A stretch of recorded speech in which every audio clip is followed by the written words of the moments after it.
assunto é com Murilo Rocha. E aí, Murilo? Bom dia, Lucas. Bom dia, ouvinte da Band News. Pois é, o negócio pegando fogo aí na relação dos servidores da segurança pública, principalmente com o governador de Minas, Romeu Zema, como a gente ouviu aí no comentário do Orion Teixeira, né? A situação não é boa, há uma insatisfação acumulada aí desde 2022, em razão de um reajuste que foi prometido e não foi concedido. E agora essa questão da recomposição salarial, o Orion já até comparou aí com outros reajustes dados pelo governo, tanto para o primeiro escalão como para outras categorias, né? E a insatisfação aí do pessoal da segurança pública, que de uma só vez está tendo um reajuste abaixo da inflação e ainda está mexendo na questão da previdência dos servidores da segurança pública. Então, uma insatisfação gigante desse setor, e aí vamos lembrar, né? É sempre um setor crítico para qualquer governo que está no poder, né? Segurança pública, os policiais, né?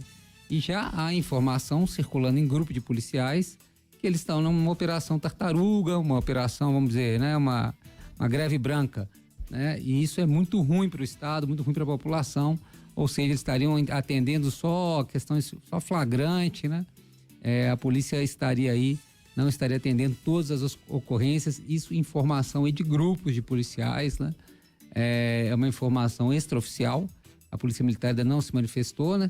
Mas a informação extraoficial que as polícias aí estão atendendo apenas flagrantes, né? Não estão aí com suas operações preventivas, as blitz e outro tipo de atendimento ao público em retaliação como forma de pressão contra o governo de Minas, né? As cenas ontem já foram bem fortes na frente lá do evento FEComércio, onde o governador participou, na verdade, né?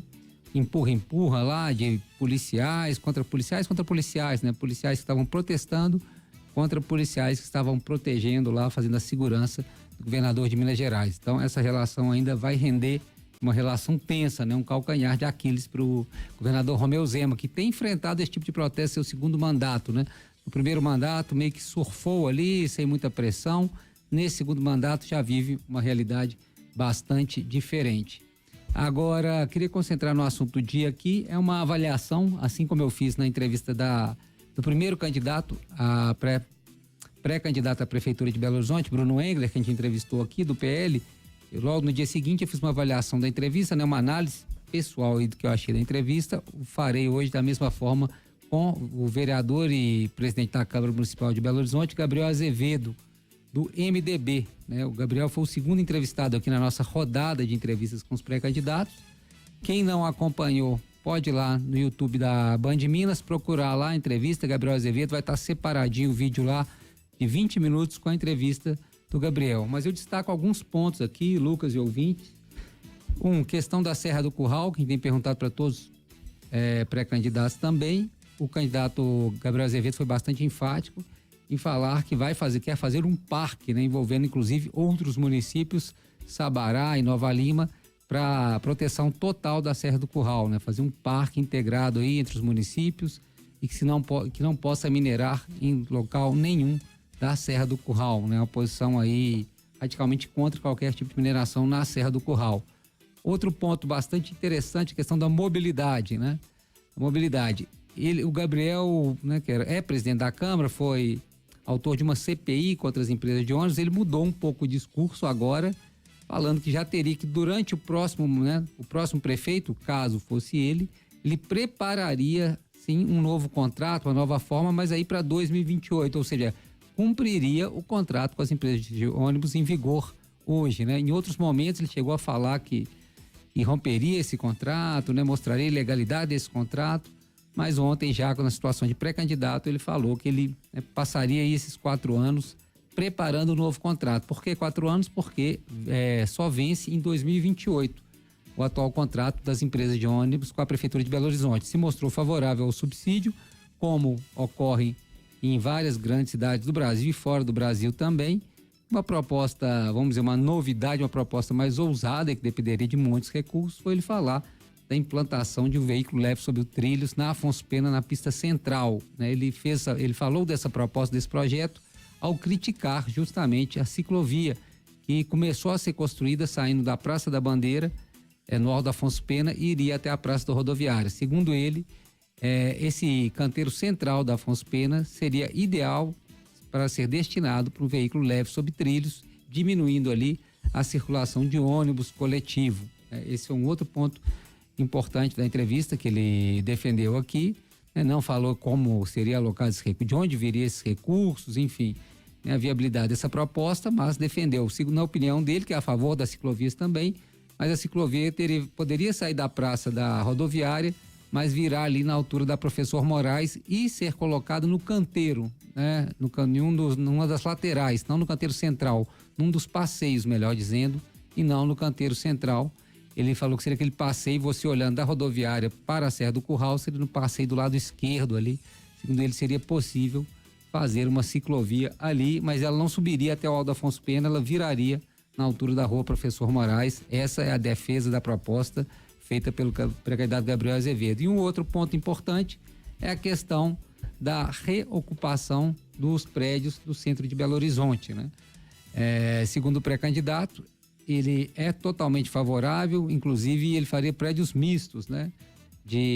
Envolvendo aí apartamentos para alto padrão, médio padrão e baixo padrão, prédios lado a lado, mesclando esses padrões. Segundo ele, na visão dele, seria atrativo tanto para o mercado imobiliário, quanto também aí para os moradores, não havendo esse problema que há muitas vezes de moradores não quererem conjuntos habitacionais perto de suas casas, moradias populares perto de seus bairros, né? É verdade, a gente tem que falar isso, né? Parece, ninguém fala, mas é um preconceito que realmente há em Belo Horizonte, né? Esse preconceito contra tanto conjuntos habitacionais quanto moradias populares. Segundo o candidato MDB, isso seria viável. Ele citou ali algumas ruas ali do centro de Belo Horizonte, onde isso seria possível.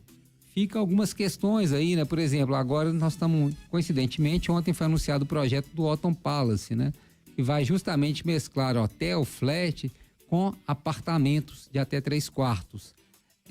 Mas o problema que já se mostrou é que os apartamentos não são acessíveis, geralmente, para as faixas mais baixas, né?